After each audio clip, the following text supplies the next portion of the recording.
Hey friends, today we're going to talk about organic search engine optimization and paid advertising and how you can use both channels for business growth. So let's have a top-line understanding of SEO. It's essentially a digital marketing strategy that's focused on organically ranking your website or app store listings using a non-paid approach. So how you deploy that is through many different strategies. An obvious one would be making sure that you're targeting the right keywords on the front end of your website, as well as the right headlines for your blogs and the right metadata tags within the back end of your website in order to gain more traffic, using those elements to organically rank higher up in the search results with the end goal of using that traffic to get more conversions, whether that's a purchase, a sign up, or maybe an ebook download. On the paid advertising front, it's a non-organic digital marketing strategy focusing on using various channels to gain more conversions, and that conversion could mean different things depending on the type of business that you're in. It could be a purchase, lead, or a sign up. The paid advertising front, it's more focused on a non-organic digital marketing strategy using various channels and being able to deploy an advertising spend within those channels to get you more conversions. How that's deployed is usually through first forecasting and creating a media plan to understand which channels you're going to deploy a campaign on, how much are we going to spend, when do we start, and when is it going to end, and generally understanding what's our messaging for that specific campaign. So there's a bit of a debate between SEO versus paid advertising. Let's kind of hone in on understanding what are the pros and cons of each, and maybe that could clarify which approach you should be using for now. So starting with the pros of SEO, it's a long-term strategy. There's an essence of it being more sustainable, because once you have a really good website,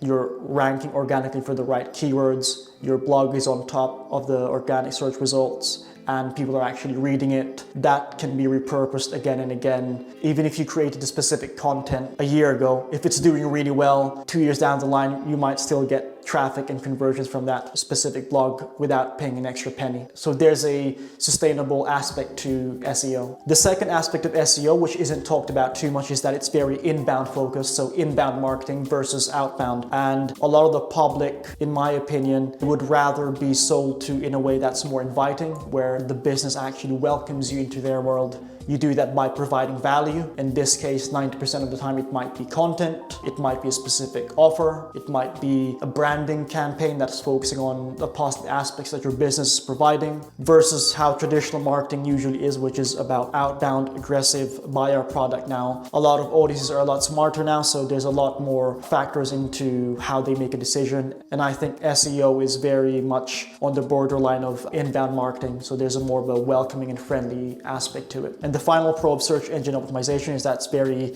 cost efficient. Now, I did mention that it's an organic strategy, but in reality, you still have to spend money building your website. You might need to spend money for a copywriter or a copywriting AI tool like Jasper.ai or Copy.ai. So there's still, you still need to spend money for it in essence, but it's definitely a lot more cost efficient and cheaper compared to paid advertising. So now let's talk about the cons of SEO. The first one being that it can take a really long time before you start seeing any results. It's not like you create a piece of content or a blog and expect that to give you a lot of traffic within the same day or even the same month or even the same year. There's a bit of an external factor that plays into it. Same exact thing for the keywords that you're trying to target. If you're an app-based company, it doesn't necessarily mean you target those keywords and the next day if someone searches for that specific keyword that you'll rank #1. So there's an element of time to it, and there's an element of luck involved. So there's a lot of parameters that you might not be able to influence. The second con of SEO is that it requires consistent effort and optimization. So there's a sense of commitment that needs to happen, not just in terms of the keywords and the content that you write about, but I think as a business, you need to understand the keywords we want to focus on.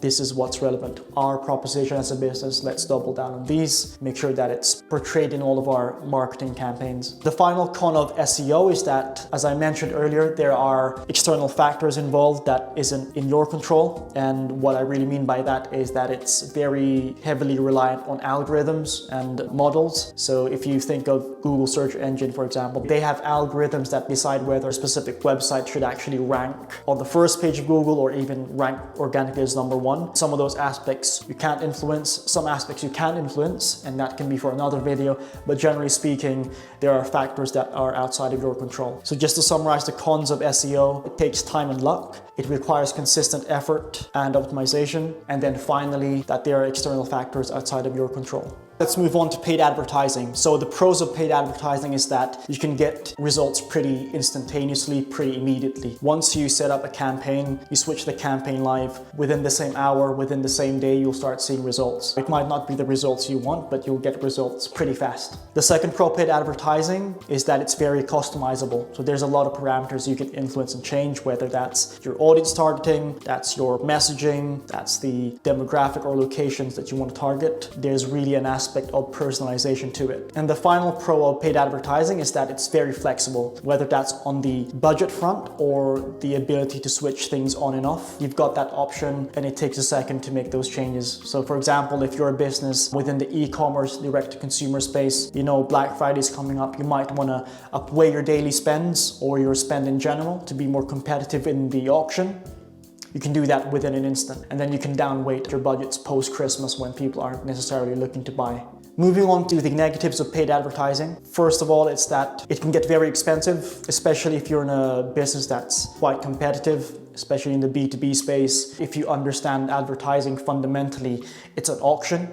So who tends to pay more tends to get a higher chance of gaining that ad impression. And it's the same exact concept with any form of advertising. Who's willing to spend more will get more viewership. The second con of paid advertising is that it's very competitive. As mentioned in the previous point, it's kill or be killed. It has a very capitalistic approach to it. The way it's set up is to gain more money for these different channels, and for them, if you're willing to pay more, hey, you're welcome on board. Come and join us. So keep that in mind. And then the final con of paid advertising, it's that you might not get the results you want with the investment you give. In short, the investment that you put in paid advertising might not work. Within my own consulting experience, I've seen that time and time again. I won't mention the brand, but I've worked with a brand who planned a campaign, everyone being excited for about a month. And then we set up the campaign. Within a couple of weeks, we realized that there were no conversions. That might happen in your business or your digital marketing approach. So keep that in mind, that just because you spend money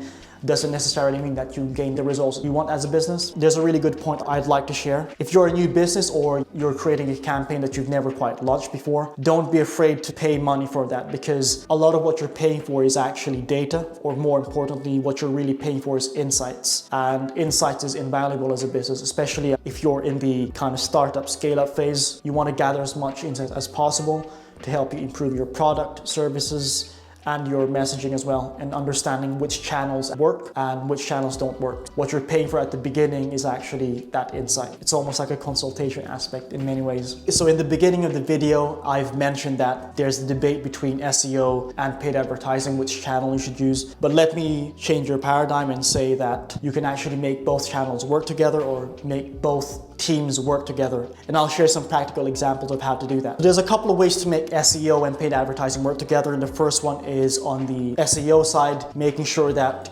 you are able to share insights within the search terms or keywords that you're currently targeting, and is actually organically giving you traffic already, and being able to share that to your paid advertising team. So in this case, what that really looks like is, this is our top 10 organic ranking keywords. We want to rank for these keywords. Can you target that within paid search, whether that's Google search or Microsoft search? And that's great for paid advertising, because there's an element of two channels being able to drive traffic for the same exact keyword. And then moving on to the paid advertising front, how your paid team can help SEO is within paid search, be able to export all the keywords that are giving you not just traffic, but actual conversion data, being able to liaise that with your SEO team and give them insight into understanding what keywords actually give you conversions. And then another hint here is within paid search, being able to export your search terms results and to send that over to your SEO team. So your SEO team might uncover keywords that maybe they're not targeting, and at the same time that could give them inspiration into understanding what type of content they should write about that maybe they haven't thought of before. And the final way for your SEO and paid teams to work together is just to make them collaborate, rather than seeing them as two different channels, and which in many ways they are. They essentially have one goal, and the goal is for business growth, right? Whether that's gain more traffic, gain more leads, gain more signups, or gain more revenue, make sure that there's a team collaboration and communication happening. And I find that with a lot of businesses, at least 95% of the time, a lot of companies see them as separate, and that's a big issue. So keep that in mind moving forward, that SEO and paid should really be supporting each other. So where are you in the spectrum of paid advertising versus SEO? What are you focusing on, and where do you tend to find results from? Does it depend on the type of business you're working with, or do you think that both channels should be deployed immediately and work together collaboratively from the beginning? Let me know your thoughts, and thanks for watching the video. Peace and love.